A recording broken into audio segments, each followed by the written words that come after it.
The mist-shrouded peaks of Serene Valley clung to Sophia Clark like a second skin, a home she was about to shed.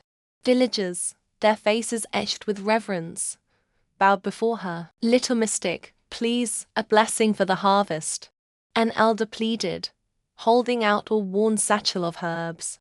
Sophia waved a dismissive hand, her gaze as sharp and clear as the mountain air. "Blessings are for those who stay.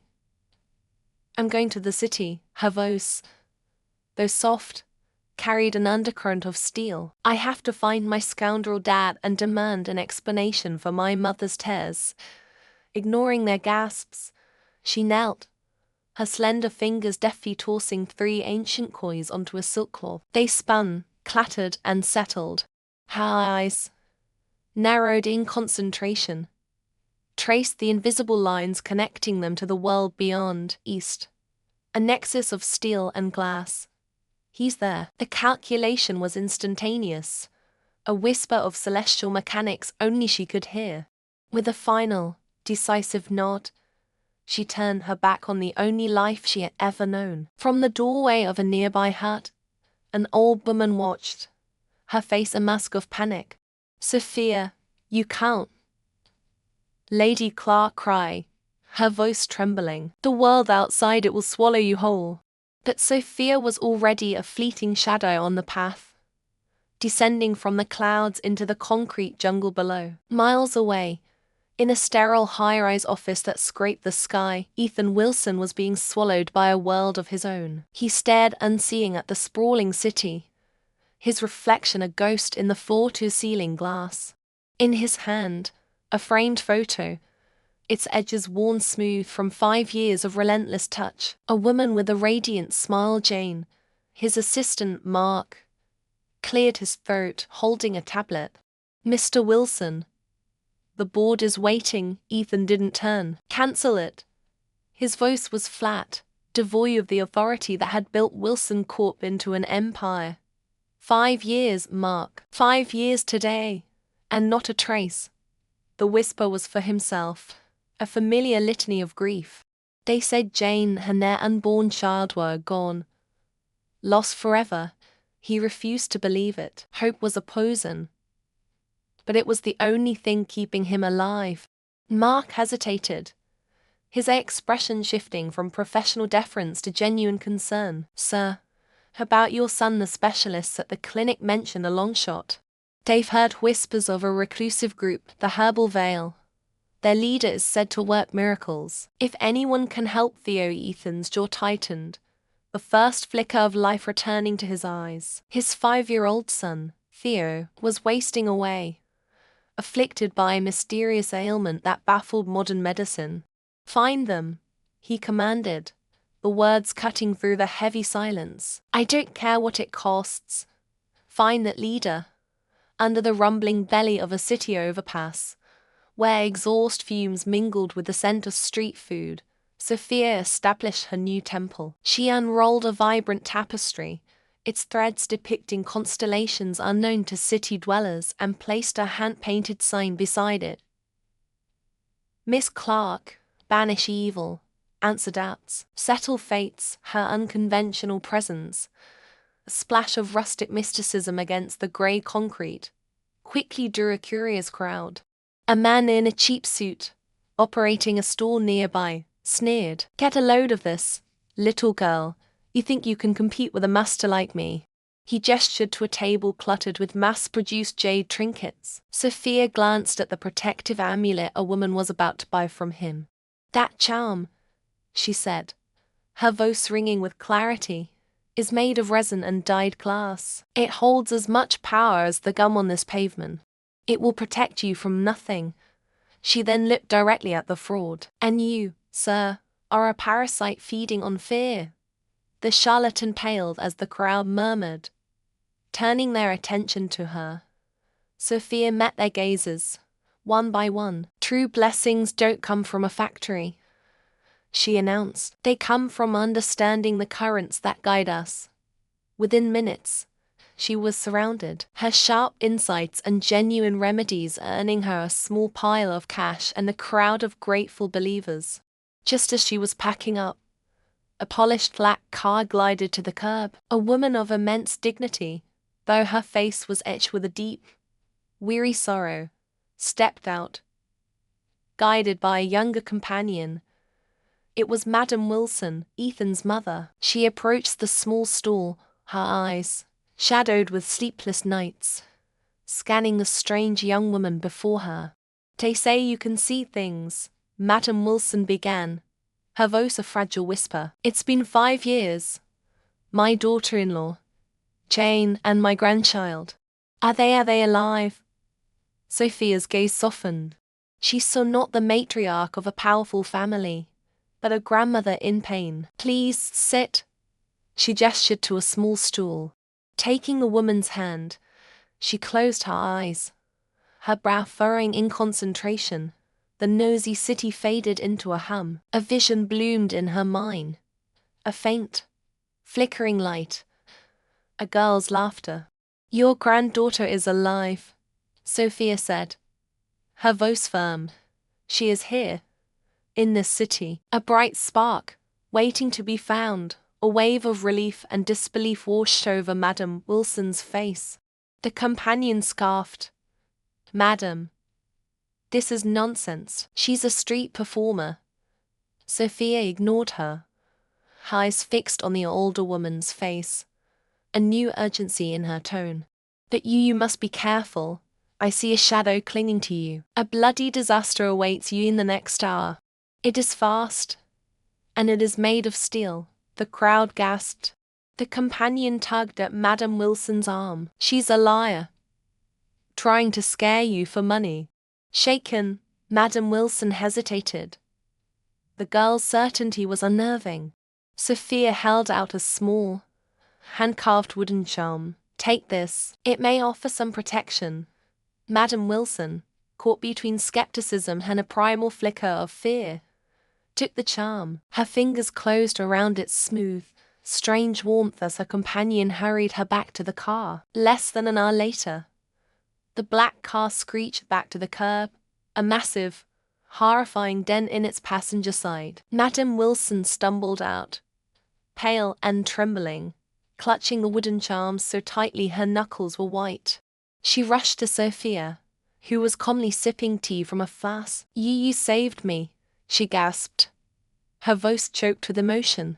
"A truck, it ran a red light. It would have the charm, it glowed, just for a second, and a car swerved at the last moment." Sophia simply nodded, a knowing calm in her eyes. Tears streamed down Madam Wilson's face, stares of terror, relief, and profound gratitude.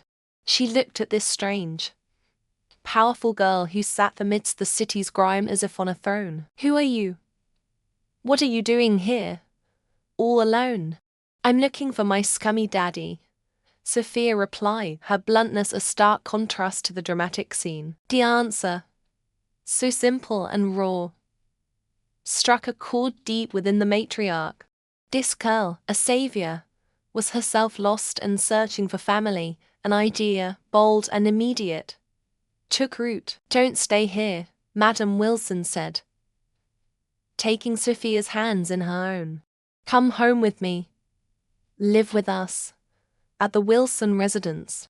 We have resources, connections. I swear to you, little mystic, we will help you find him." The air in the Wilson family's living room was thick with the scent of lilac and old money, a suffocating combination that did little to warm the glacial welcome Sophia received. She stood on the edge of a vast Persian rug, her simple canvas shoes a stark rebellion against the polished marble floor. Across from her, a woman who could have stepped from a fashion magazine cover sized her up with undisguised contempt. This was Luna, Ethan's cousin, and the self-appointed gatekeeper of the Wilson domain. Her silk dress shimmered under the crystal chandelier, a perfect match for the venom in her voice. "Grandma, you can't be serious," Luna scoffed, her gaze flicking from Sophia's worn jeans to Madam Wilson's resolute face. "Look at her. She's a kid from the outside. A stray. We are not a charity. Send her away." Madam Wilson, her posture regal despite her recent ordeal, stepped forward, placing a protective hand on Sophia's shoulder. The warmth was a startling comfort. "Luna, this stray is the lucky star who saved my life. Sophia Clark will be staying with us from now on. This is her home." The declaration hung in the air, a challenge Luna was all too eager to meet. But before she could retort, Sophia's gaze sharpened, her focus drifting from the room's opulent decor to the faint, murky energy clinging to Luna like a shroud. It was a putrid, grey mist only she could see, coiling with resentment and fear. "You should be careful," Sophia said, her voice quiet yet carrying an unnerving weight. "There's a negative energy clinging to you. It smells of old rot and blood." She met Luna's stunned eyes. "You have blood on your hands."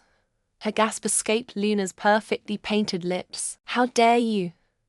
she shrieked, her composure shattering. She instinctively glanced down at her own manicured fingers, a flicker of raw panic in her eyes before it was buried under a fresh wave of fury. "You're insane. A lying, manipulative little witch." Luna's denial was too loud, too desperate. Inside, her heart hammered against her ribs. This wild girl sees too much. The plans she had so carefully laid, the crisis looming over the Wilson family, as she was meant to manage it, was all threatened by this nobody from a valley no one had ever heard of. "She has to go," Luna vowed silently, her nails digging into her palms. "I'll get rid of her before she ruins everything." "That's enough," Madam Wilson commanded, her voice cutting through the tension. She ignored Luna's protests about what Ethan would think, guiding Sophia toward the grand staircase. "Pay her no mind, child. Your room is this way. You need to rest." As they ascended, she leaned in, a voice a conspiratorial whisper. "I know what I saw in that market. You are incredibly powerful. I trust you." Left alone in the cavernous guest room, surrounded by silks and mahogany, Sophia felt a pang of profound loneliness. The old woman's kindness was a balm, a fragile shield against the hostility radiating from downstairs. But this wasn't her world. She was here for a reason. First, she would honor the trust Madam Wilson had placed in her and unravel the source of the misfortune plaguing this house. Then, and only then, would she find her father. Later that night, sleep was impossible.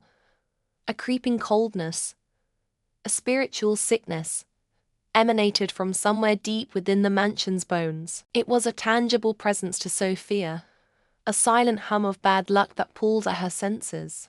Leaving her room, she followed the invisible current through the darkened, hushed corridors. It led her down a hallway she hadn't seen, to a heavy oak door at the very end, sealed with a modern, electronic lock. The malevolent energy pulsed from behind it, a concentrated knot of darkness. This was the source. This object was not just poisoning the family's luck. It was actively draining the life from the house. She could feel its connection to the story she'd been told of the youngest Wilson, Theo, and his chronic, inexplicable frailty. A faint sound, a soft scraping, drew her attention away from the sealed door. A few feet away, the door to another bedroom was ajar. Peeking inside, she saw a small boy, pale and still, asleep in a large bed. On the floor, a tiny green snake, no bigger than her finger, was nudging a water bowl with its nose. The snake wasn't the source of the evil, but it felt tainted by it, a conduit. Recognizing it as a non-venomous garter snake, she gently scooped it up. It coiled calmly around her wrist as she approached the sleeping boy, intending to place his pet back in its terrarium. "What do you think you're doing?" The light flicked on, blindingly bright. Luna stood in the doorway, her face a mask of pure rage. "Get away from him," she hissed, rushing forward and snatching the snake from Sophia's grasp, her movements frantic. "Are you trying to kill him? Theo has a congenital heart condition. The slightest shock could trigger an attack. If anything happens to him, I will personally see to it that you spend the rest of your miserable life in jail." Sophia remained unnervingly calm, her gaze fixed on the sleeping child. "He's not sick," she stated simply, her voice devoid of fear. "He's entangled by evil energy. There is a dark object in this house, placed here to steal your family's luck. It's what's making him weak." Luna stared at her as if she'd sprouted a second head. "Evil energy, are you listening to yourself? You're spewing nonsense." She shoved the snake into its tank and turned back, her voice dropping to a low, menacing whisper. "Let me give you a piece of advice. Little mystic, my cousin Ethan despises charlatans. He has no patience for superstition or spiritual masters. The moment he hears you speaking this cursed evil, he won't just ask you to leave. He will throw you out himself." "What is all this commotion?" Madam Wilson's voice cut in from the hallway. She had been woken by the shouting and now stood in the doorway, her eyes darting between Luna's fury and Sophia's placid demeanor. Sophia turned to the older woman, her conviction absolute. "The source of your family's misfortune is in that locked room out of the hall. It is draining the life from your grandson." Madam Wilson's face hardened with resolve. She looked at Theo, then at the sealed door down the hall. All the strange illnesses, the disastrous business deals, the oppressive feeling in her own home, it all clicked into place. "Luna," she commanded, her voice ringing with authority. "Open that door, now." Luna's face went white with terror. "No, we can't," she stammered, physically moving to block the hallway. "That's the inner sanctuary. Ethan gave explicit orders that no one is ever to enter that room without his permission. He'll be furious." The heavy oak door of the forbidden room groaned, its seal broken. Just as Madam Wilson's trembling hand reached for the handle, a voice, cold as forged steel, sliced through the tense air. "What is going on here?" Ethan Wilson stood in the hallway, his towering frame casting a long, intimidating shadow. His tailored suit was immaculate, but his face was a mask of fury, his eyes flinty as they swept over the scene. His frail mother, his wide-eyed nephew, and the strange girl in simple clothes who stood at the center of it all. Luna rushed to his side, her voice a carefully pitched tremor of concern. "Ethan, thank God you're here. This phony has been filling Mother's head with nonsense. She scared little Theo, claiming there's a curse in that room." Sophia ignored Luna's venomous whisper. Her gaze was fixed on Ethan. But she wasn't seeing the powerful CEO. She was seeing the man's aura. A once brilliant gold now clouded and frayed, leaking fortune like a sieve. Threads of black mist, identical to the ones clinging to his mother and nephew, coiled around his heart, draining his vitality. "He's losing luck at an alarming rate," she thought, a strange sense of pragmatism cutting through the tension. "If I can't find my own father, this one would be a perfect match for Mommy. He's handsome, rich, and about to die. A wealthy widow is a good life." Her startling train of thought was broken when Ethan's piercing gaze finally landed on her. "You," he bit out, the single word dripping with disdain. "You're the little mystic who has my mother convinced she's under a magical attack." Sophia met his glare without flinching, her expression serious. "There is an object in that room," she stated, her voice clear and steady. "It's a vessel for a siphoning spell. It's been draining your family's luck, and is now targeting your health. If it isn't removed, your mother won't last another month, and you'll follow soon after." Ethan's jaw tightened, a muscle pulsing in his cheek. He had spent his life battling corporate sharks and boardroom traitors. He had no time for fairy tales. "I've had enough of this charade," he snapped, turning to his head of security. "She's a grifter, preying on my family's grief. I want her out of my house. First thing tomorrow, arrange for her to be sent to the city's North Star welfare home. She can spin her stories there." He looked down at Sophia, his eyes devoid of warmth. "Consider it my final act of charity." The rejection was a physical blow, but it was his dismissal of the danger that worried her more. He was a walking target, and he was throwing away his only shield. Later that night, in a secluded villa overlooking the city's glittering sprawl, Luna met with a man whose smile never reached his cold, calculating eyes. Jasper, a forgotten illegitimate son of the Wilson patriarch, swirled amber liquid in a crystal glass. So, the little mystic found the doll, he mused, a cruel smirk playing on his lips. She has an unnervingly sharp sense for these things, Luna admitted, her composure from the mansion replaced with a nervous energy. She wanted to open the room. Ethan stopped her. But it was too close. Jasper's smirk widened. Patience, my dear. Our plan has been years in the making. Framing you for the little accident that put Ethan in a coma was a masterstroke. It made you the tragic, devoted fiancé in his mother's eyes. When his first love, Jane, left town heartbroken because of it, well, that was just the icing on the cake. He took a slow sip of his drink. I do regret not letting him die on that operating table. It would have saved us so much trouble. The wooden doll you gave me was supposed to be enough, Luna countered, her voice sharp. You said it would drain their fortune, make the company vulnerable for your takeover, and it has, Jasper said smoothly. But our master grows impatient. He requires more potent sustenance than just luck. His eyes glinted in the dim light. This girl, Sophia, you say she has a strong spiritual presence. Annoyingly so. Luna scoffed. Excellent. The master will be pleased. Her luck, her very life force, will be the perfect offering for his cultivation. A girl like her is far more valuable as fuel than as a nuisance. The next morning, Sophia waited by the door, a small bundle of her belongings clutched in her hands. She naively believed Ethan's men were taking her to a temporary home until this was sorted. Instead, it was Luna who appeared, her smile a slash of crimson lipstick. Ready to go. The car didn't head toward the bustling city center.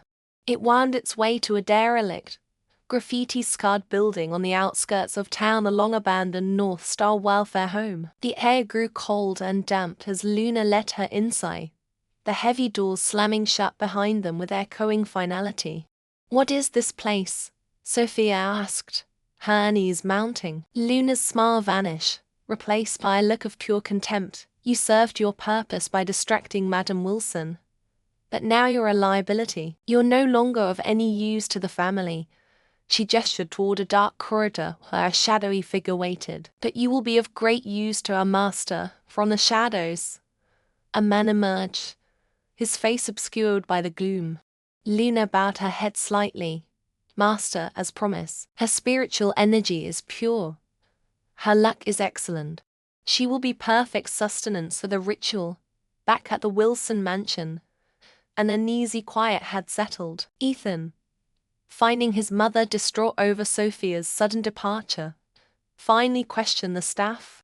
His orders had been specific. A comfortable and reputable institution. He never specified North Star.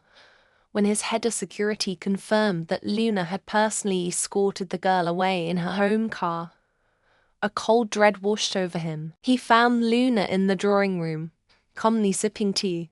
Where is she? He demanded, his voice dangerously low. Luna feigned surprise. The girl. I dropped her off as you asked. She seemed quite happy, actually. Said she was tired of this place and wanted to leave. You're lying, Ethan snarled, his control finally snapping. Madam Wilson, who had followed him, gasped. I saw your face last night. Luna, you despise that child. The pretense shattered. Luna's face twisted into a venomous sneer. That little vagrant. She should have just perished outside where she belongs. You're a fool, Ethan, to care about some worthless mystic. She laughed, a chilling, bitter sound. Don't bother looking for her. She will never return. Rage, pure and absolute, surged through Ethan. He grabbed his phone, his fingers flying across the screen. Get me every available man we have, he commanded his security chief. I want a city-wide search. Check every camera, every street corner. Find her. Now, Miles away, Sophia was pushed into a cold, stone-walled cellar. Her eyes adjusted to the dim light, revealing several other children huddled in a corner, their faces pale with fear. The air was thick with the scent of decay, and something else, something ancient and hungry. On the far wall, etched into the stone, was a complex array of symbols she recognized instantly. Her blood ran cold. It was a fate absorption spell, designed to steal the life and destiny of its victims. And in the center of the array, a space was marked for the primary sacrifice, to be offered under the light of the impending full moon. The abandoned welfare home reeked of decay, and something far older, a cloying sweetness like burnt sugar and forgotten prayers. Under the cold, silver light of the full moon, Sophia's eyes traced the intricate, malevolent patterns painted on the floor in what looked disturbingly like dried blood. It wasn't a curse, it was a harvest. She finally understood the dark purpose of this ritual. It was designed to sever the threads of good fortune from the innocent souls who slept here and weave them into the master's own dark tapestry, leaving the children with nothing but a difficult, shadowed future. Fear, cold and sharp, tried to needle its way into her heart, but she pushed it down. The whimpers from the small group of children huddled behind her were far more pressing concern. "Listen to me," she whispered, her voice a calm anchor in the terrifying silence. "We are going to play a game. The quietest mouse wins." Using the faint spiritual energy she could command, she guided their small hands and feet toward a boarded-up laundry chute she'd discovered earlier, a hidden escape route woven into the building's forgotten architecture. Just as the last child slipped through the opening, heavy footsteps echoed in the hall, followed by the grating sound of the chamber door swinging open. The Taoist master, his robes blacker than the shadows he commanded, swept into the room, his followers trailing like wraiths. His gaze fell upon the empty chamber, the ritual circle now useless. A guttural roar of fury tore from his throat. "Where are they?" His eyes, burning with black malice, locked onto Sophia, the lone figure standing defiant in the center of his broken spell. "You, the little brat from the Wilson estate." He recognized her. "You did this." He raised a hand, and the air crackled, coalescing into a whip of pure shadow that lashed out, aiming to strike her down. Sophia didn't flinch. She stood her ground, her small form radiating an unexpected power. Her hands moved in a series of swift, ancient gestures. "By the sacred laws that govern both heaven and earth," she intoned, her voice ringing with an authority that defied her age. A brilliant, crackling light, smelling of ozone and summer storms, formed a shield before her. 5 thunder spell. The shadowy whip dissolved against the lightning with a piercing shriek. The master staggered back, his face a mask of disbelief. "You, who are you?" "I'm Sophia from Herbal Vale," she declared, her name a thunderclap in the suffocating silence. The master's eyes widened in recognition and pure terror. Herbal Vale was a name spoken only in whispers, a place of legend, of power far beyond his own petty thievery. Without another word, he turned and fled, his followers scrambling after him like scattered cockroaches. The residual energy in the room hummed, tasting of burnt darkness and cleansing lightning. The silence that followed was shattered as the chamber doors burst open again. Ethan Wilson stood there, his suit jacket torn, his tie loosened, and his face pale with panic. His eyes swept the room, landing on the scorch marks and finally, on Sophia, standing alone, unharmed. The tension drained from his body in a single, ragged breath. "Sophia," he gasped, striding forward. "I followed your location. Are you all right?" "What happened?" "He's gone," she said, her voice steady despite the tremor in her hands. "The man who just fled. He is the one who cast the malediction on your family." This was all connected. The confirmation hit Ethan like a physical blow. This wasn't just about his mother's health. It was a conspiracy. He looked at Sophia, at her small shoulders carrying burdens he couldn't comprehend, and a wave of profound remorse washed over him. He had doubted her, allowed his family to humiliate her. "I'm sorry," he said, his voice thick with emotion. "I should have protected you. I never should have let you face this alone." He took a step closer, his expression earnest and achingly sincere. "My mother and I, we've grown to care for you, Sophia. Not for your abilities, but for you. Let me adopt you. Let me give you a home, a real family. Let me be the one to protect you."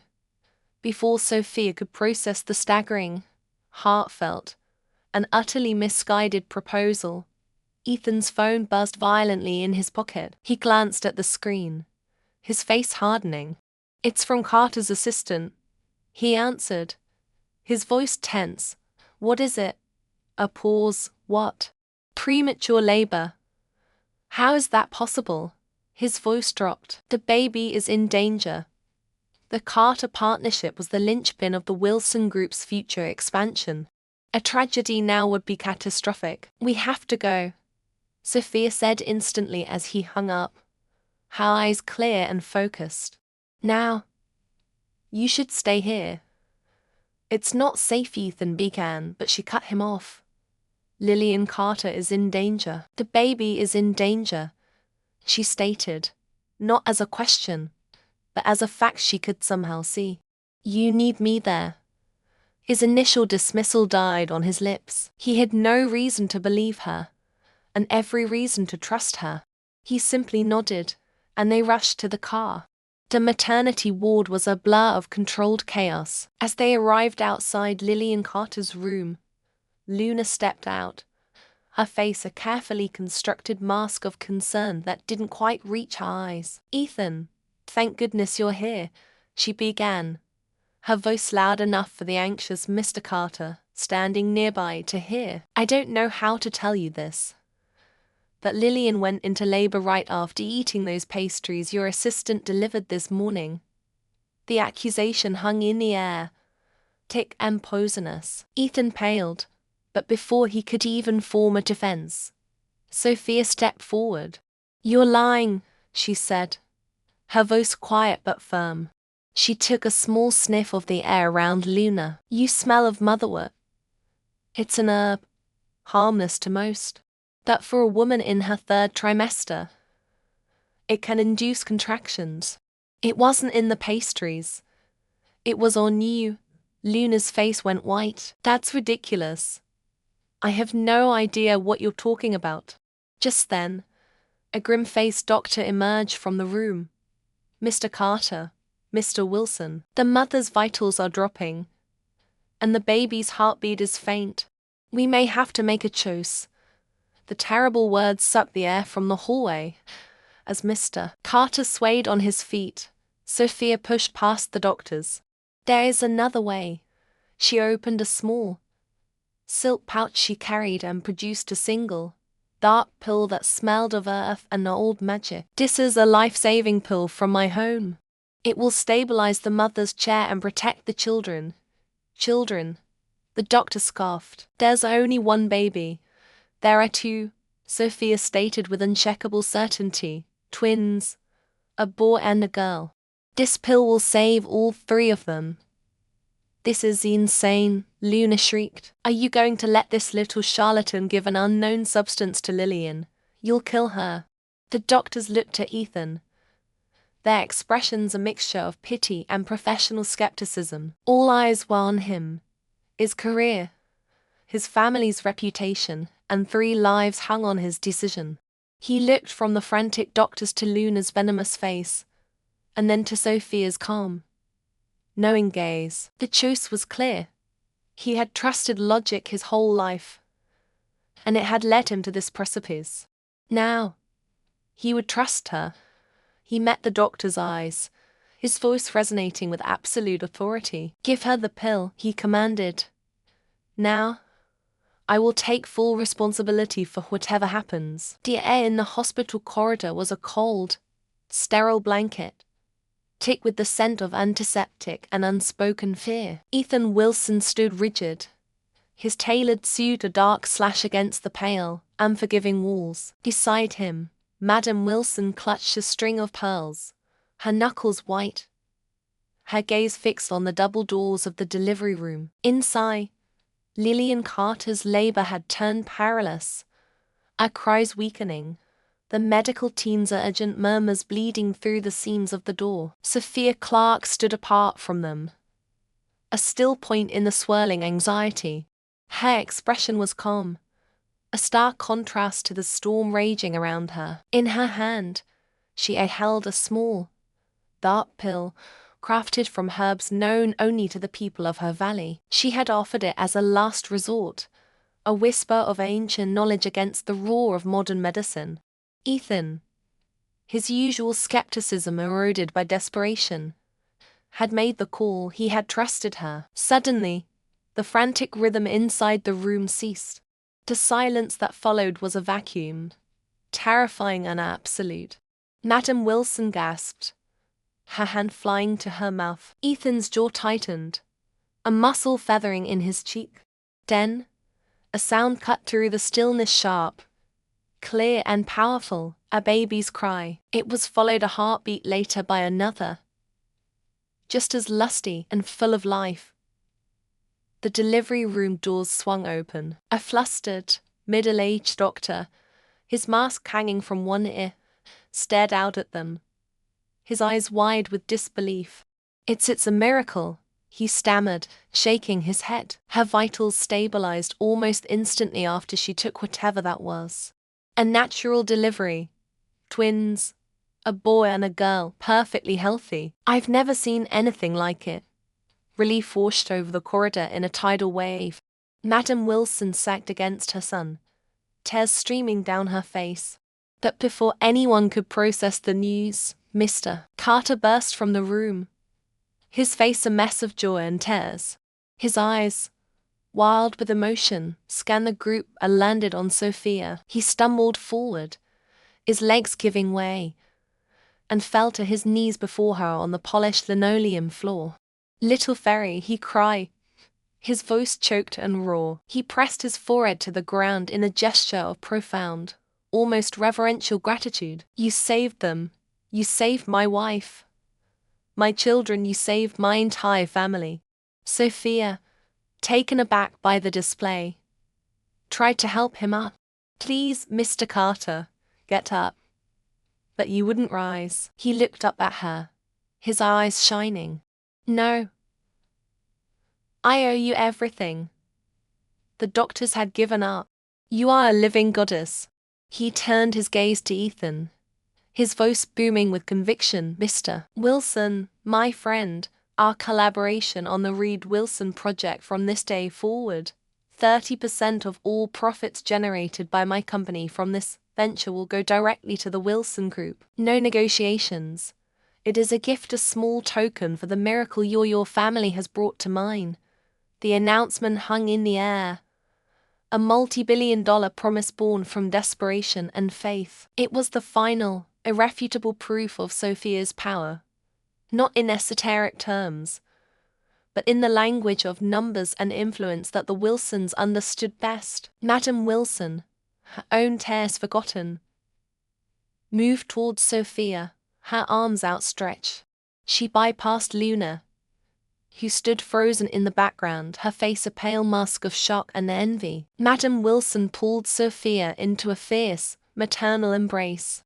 "My dear child," she murmured into Sophia's hair, her voice thick with emotion, "our family's great lucky star. We have made you suffer so much. We were blind." Her eyes flickered with a cold fire as she glanced over Sophia's shoulder at Luna. Ethan's face was unreadable, but his eyes, when they met Sophia's, held a depth of emotion she had never seen before: gratitude, admiration, and something more. Something protective and profound. He stepped forward, his presence commanding the space. His gaze slid from Sophia to Luna, and his voice was like ice. "Luna," he said, the single word cutting through the emotional haze. "Did you see what true ability looks like? Did you understand the difference between petty tricks and genuine power? Luna flinched, her carefully constructed composure finally shattering. Ethan, I didn't know you knew exactly what you were doing. He cut her off, his tone leaving no room for argument. You tried to harm Sophia. You tried to sabotage my family. For that, there must be consequences. He pointed to the floor in front of Sophia and his mother. Kneel and apologize. Her collective gasp rippled through the onlookers. For a socialite like Luna, such a public humiliation was a fate worse than death. Her face contorted with rage and shame. But one look at Ethan's implacable expression told her there was no escape. Her knees buckled, and she sank to the floor, the rustle of her designer dress loud in the silent corridor. The victory was not just Sophia's. It was a restoration of order, a public declaration of her new, unassailable position. Later that day, the Wilson family mansion felt different. The oppressive energy that had clung to its walls for weeks had lifted, replaced by a sense of quiet, sunlit peace. Sophia sat at the ground mahogany dining table, not as a guest or an employee, but as an honored member of the family. The staff moved around her with a new deference, their previous whispers of little mystic now laced with awe instead of suspicion. Madam Wilson sat beside her, personally placing a piece of steamed fish on Sophia's plate. You're too thin, child, she said softly, her tone warm with genuine affection. From now on, this is your home. You will want for nothing. Sophia smiled, a small, genuine smile that reached her eyes. The opulent surroundings were still foreign, but the feeling of belonging was a balm to a part of her soul she hadn't realized was so wounded.